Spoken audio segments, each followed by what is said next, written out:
तो आज हम लोग बात करेंगे इंडियन एक्सटर्नल रिलेशन के फाइनल पार्ट की। और फाइनल पार्ट का मतलब है हम इस चैप्टर को कंक्लूड कर पाए कम से शब्दों में और एक अच्छी नॉलेज के साथ। स्टूडेंट, मैं आपको लास्ट वीडियोस में बता चुका हूँ कैसे हमने India China relation, India Pakistan relation, India China एक एग्रीमेंट पंचिल को साइन किया और बहुत सारी चीजें इंडियन एक्सटर्नल रिलेशन इस पार्ट में। और साथ ही साथ हम लोग देखते हैं कुछ चीजें या कुछ ऐसे पॉइंट जो हमने अब तक इस चैप्टर में स्किप किए थे। लाइक इंडिया के फॉरेन या एक्सटर्नल रिलेशन में इंडिया की कुछ नेबरहुड कंट्री हैं जो इंडिया को सपोर्ट करती है या इंडिया को मेंटेन करती हैं। उन्हीं कंट्री में कुछ नाम हमारे सामने है। लाइक जैसे हम लोग देखेंगे पहला एग्जांपल में अंडरस्टैंडिंग कि इंडिया का नेपाल के साथ रिलेशन कैसा है। क्वेश्चन तो नहीं लेकिन बट फिर भी लास्ट टाइम से सीबीएसई ने हमारे लिए इन पॉइंट को अवेयर कराया था और नए पैटर्न में सीबीएसई चाहता है कि हम ऐसी चीज़ों को इन्वॉल्व करें। इन्वॉल्व करने मतलब है हम नेबरों की कंट्री को जान पाए अच्छे से। तो पहला पॉइंट जो है हमारा इंडिया नेपाल का मेंटेन है। नेपाल के मेंटेन के लिए मोस्टली इंडिया की जो नेपाल के साथ रिलेशन है वो बहुत बेस्ट है और बहुत पोलाइट लेवल पर है। लाइक हम लोग देखते हैं इंडिया नेपाल के बीच कोई वीजा फंक्शन अप्लाई नहीं। अगर वीजा फंक्शन अप्लाई पे तो बहुत ही नॉर्मली है, वहां के लोग नॉर्मली बॉर्डर के इस पार आ जा सकते हैं और मैनेजमेंट बना सकते हैं। सेकंड में हम लोग भूटान को देखते हैं कि भूटान में कैसी कंडीशन है। सेम कहानी जैसे एज वेल एज नेपाल के साथ है, सेम हम भूटान के साथ अप्लाई करते हैं। भूटान और इंडिया के रिलेशन बहुत ही पोलाइट माने जाते हैं और अब से या प्राचीन समय से सेम कहानी हमारे साथ रिप्रेजेंट करने के लिए। एक और पॉइंट है, एक रिलेशन है हमारा श्रीलंका। ये तीन हमारी पोलाइटनेस के लिए जानते हैं। श्रीलंका भी आप लोग जानते हैं इंडिया के बॉर्डर में, और एंशिएंट हिस्ट्री से कहें या फिर एट प्रेजेंट से कहें, इंडिया का हमारे श्रीलंका के साथ कल्चरल रिलेशन है, फैक्चुअल पॉइंट जुड़े हैं जो शायद हमें इस एक्सटर्नल रिलेशन में या फिर नेबरहुड कंट्री में मदद करते हैं। ये पॉइंट था हमारा इस पॉइंट के लिए। आगे देखते हैं कि इंडिया की इकोनॉमी या इंडिया के लिए फॉरेन रिलेशन में कैसी कैसी चीजें बननी चाहिए।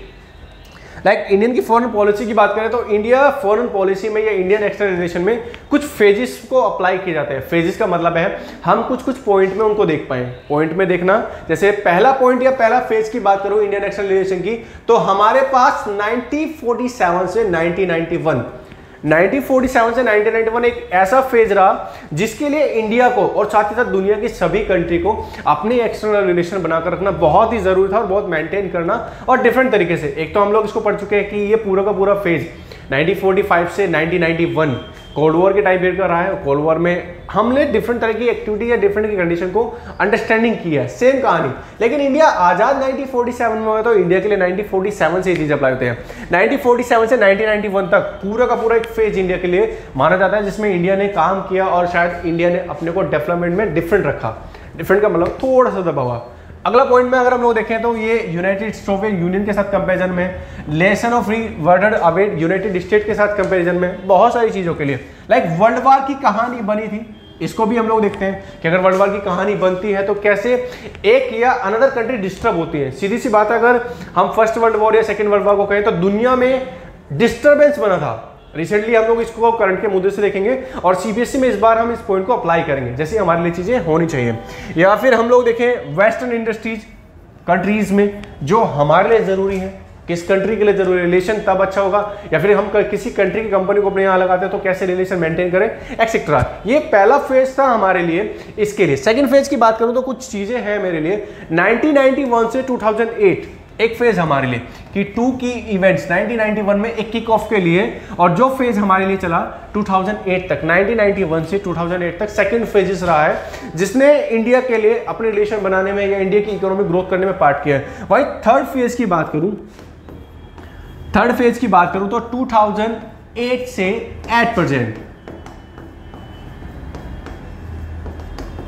2008 से एट प्रेजेंट तक चल रहा है। और इस फेज का मतलब था हमारे सामने बहुत सारे डिस्प्यूट, बहुत सारी कंडीशन और साथ ही साथ इंडिया की ऐसी पॉलिसी को अप्लाई करना, डिजिटल पॉलिसी कह सकते हैं, डाटा पॉलिसी कह सकते हैं, आत्मनिर्भर भारत कह सकते हैं, और वहीं साथ साथ दुनिया में होने वाले वॉर की पॉसिबिलिटीज चल रही हैं। लाइक हम लोग अभी देखेंगे आगे कि रशिया यूक्रेन वॉर चल रहा है और रशिया यूक्रेन वॉर के साथ साथ दुनिया की इकोनॉमी भी डिस्टर्ब हो रही है। उनमें से एक इंडिया भी शामिल है या इंडिया को भी माना जाता है। सेकंड पॉइंट में ये था हमारे लिए। थर्ड पॉइंट की बात करें या फिर अनदर पॉइंट इसको में जानने की बात करें तो हमारे लिए कुछ पॉइंट बेसिस पे हमने इसको अंडरस्टैंडिंग करने की कोशिश की है। अंडरस्टैंडिंग करने का मतलब है कि एक जो रिसेंटली मैं डिस्प्यूट आपको बताना चाहता था वो डिस्प्यूट ये है, रशिया यूक्रेन एक पॉइंट बना है और इसने पूरी दुनिया को कहीं ना कहीं डिस्टर्ब किया है हर फेज के लिए। हर फेज के लिए, मतलब आप ट्रेड पॉलिसी में कहीं, इकोनॉमी बैकग्राउंड में कहीं, मैनेजमेंट कहीं, और साथ ही साथ रिलेशन। आप लोग देखते हैं रशिया नेबरहुड कंट्री के रूप में जाने जाते हैं, और 1991 से पहले जब तक यूएसएसआर था तो कहीं ना कहीं ये कंट्री मैनेजमेंट में थी। तो आज लगभग 2 साल कंप्लीट हो गए रशिया यूएस के वॉर को, और लेकिन फिर भी इसके साथ इकोनॉमी कहीं ना कहीं डिस्टर्ब होती है। लास्ट 2 ईयर से ये वॉर चल रहा है। और आप लोग इमेजिन करें कि अगर एक वॉर के साथ हमारे साथ कंडीशन बनती है, किसी भी कंट्री की बनती है, तो पूरा वर्ल्ड उससे डिस्टर्ब है। इसीलिए हम यूक्रेन रूस के वॉर को हम एज करंट में इसको शामिल क्यों कर रहे हैं, क्योंकि सीबीएसई चाहता है हम लोग अपने स्टूडेंट से अवेयर कराएं इन पॉइंट के बारे में कि 40% का क्राइटेरिया रखा है जो आप करंट से जोड़कर और साथ ही साथ पॉइंट आउट जोड़कर लिख पाएंगे। अगर बात करूं रशिया के जो प्रेसिडेंट हैं व्लादिमीर पुतिन, और उन्होंने मीटिंग की थी उस टाइम के प्रेसिडेंट जो बाइडेन जो यूएसए के हैं, और मैनेजमेंट कोशिश की गई कि रशिया यूक्रेन वॉर को स्टॉप किया जाए और कहीं ना कहीं इन दोनों को दुनिया की इकोनॉमी वापस लाया जाए। 2021 से 2022 या 2022 से 2023 ये 2 टाइम पीरियड हमारे लिए बहुत डिफरेंट चले हैं दुनिया के लिए। इससे पहले आप लोग देखते हैं कि कोविड कहीं ना कहीं डिस्टर्ब रहा, कोविड के कारण दुनिया की इकोनॉमी, दुनिया के रिलेशन डिस्टर्ब रहे, लेकिन उस टाइम हम लोग देख पाए कि दुनिया की इकोनॉमी में थोड़ा सा ग्रोथ इंडिया के लिए डेवलपमेंट में रहा। तो शायद ये इंडिया के लिए एक पॉजिटिव पॉइंट है जो हमारे एज ए सर्वे पॉइंट पे काउंट होता है। सर्वे पॉइंट पे काउंट होने का मतलब हम इसको जान पाते हैं। इसी के साथ मैंने कुछ पॉइंट हैं जो इसमें इन्वॉल्व किए हैं।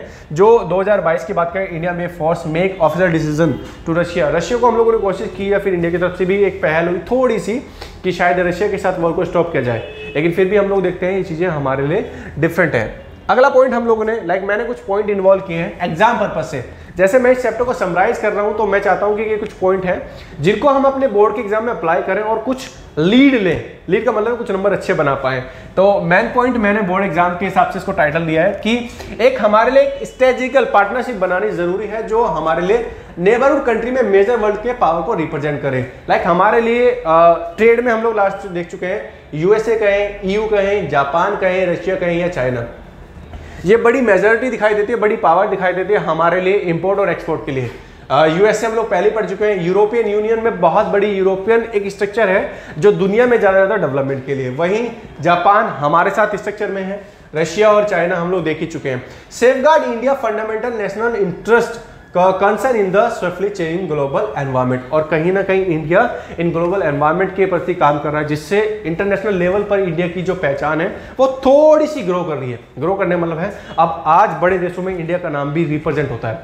तो ये भी इंडिया के एक्सटर्नल रिलेशन का प्रभाव है या एक्सटर्नल रिलेशन का बेनिफिट है। अब लोग देखते हैं इन्फ्लुएंस ग्लोबल एंटी टेररिज्म, एक सबसे बड़ा पॉइंट जो हमारे लिए जरूरी है या जिसपे हमने काम करना है। तो ग्लोबल एंटी टेररिज्म का मतलब है हम आतंकवाद को खत्म कर पाए, और ये दुनिया की वैश्विक समस्या है। बहुत सारी कंट्री इससे कहीं ना कहीं प्रॉब्लम में है, तो हम भी इस पे फोकस कर रहे हो, कहीं ना कहीं दुनिया भी इस पे फोकस कर रही है। बॉर्डर को लेकर कंडीशन बनती है, डिस्प्यूट बनते हैं हमारे नेबर कंट्री में। ऐसी बहुत सारी कंट्रीज हैं जो एक्सटर्नल रिलेशन इसलिए प्रॉपर नहीं कर पाते, उनके साथ बॉर्डर डिस्प्यूट है। जैसे हमारा इंडिया पाकिस्तान के साथ बॉर्डर डिस्प्यूट है, इंडिया चाइना के साथ बॉर्डर डिस्प्यूट है, एक्सेट्रा बहुत सारी चीज़ें हमें देखने मिलती है। Benefit of act of east policy, अब हम लोग क्या करते हैं, एक्ट ऑफ ईस्ट पॉलिसी क्या है, ऐसी कंट्रीज को देखना या ऐसी कंट्री को मेंटेन करना जो हमारे लिए और शायद शायद दुनिया के बहुत सारी कंट्रीज के लिए बेनिफिशियल है। एक्ट ऑफ ईस्ट पॉलिसी भी हम लोग इसमें शामिल करते हैं जो हमारे लिए ज़रूरी है। इसके साथ हमारे कुछ ग्रुप जो हम लोग पहले भी पढ़ चुके हैं, आसियान की बात करूँ, बिम्स्टेक की बात करूँ, एमसीओ की बात करूँ, इसकी बात करूँ, या फिर रीजनल सर्च कॉर्पोरेशन की बात करूँ, जो हमारे लिए ज़रूरी है। और साथ ही साथ इन ग्रुपों ने सहायता की है दुनिया के नेबरहुड कंट्री में या दुनिया कंट्री में एक रिलेशन बनाने के लिए। ये पॉइंट हमारे लिए जाने क्यों जाते हैं कि अगर हम इन ग्रुपों की सहायता ले रहे हैं, इन ग्रुपों का मैनेजमेंट ले रहे हैं, तो हम कहीं ना कहीं अपने रिलेशन अच्छे कर पा रहे हैं दुनिया के साथ। आसियान की बात करूं तो आसियान ने पूरे के पूरे साउथ ईस्ट के नेशन को एकजुट करके या एक इकट्ठा करके रखा है। सार्क वहीं कहीं ना कहीं एशियन कंट्री को मेंटेन करता है। बहुत सारी चीजें हैं जो हमारे लिए इसमें शामिल होती हैं। तो ये हमारे लिए एक मैनेजमेंट है जो कंडीशन मैनेजमेंट बनाता है, और ये सारी चीजें हमारे लिए दिखाते थे इंडिया एक्सटर्नल रिलेशन में। इस चैप्टर में इतने ही पॉइंट, अगर आपको कोई क्वेरी है तो आप कमेंट में कर सकते हैं। मैं इसके लिए और लॉन्ग वीडियो बनाने की कोशिश करूंगा जिससे आपके कॉन्सेप्ट क्लियर हो और जिससे आप इस चैप्टर को इजीली अंडरस्टैंडिंग कर पाएं। That's all, thank you.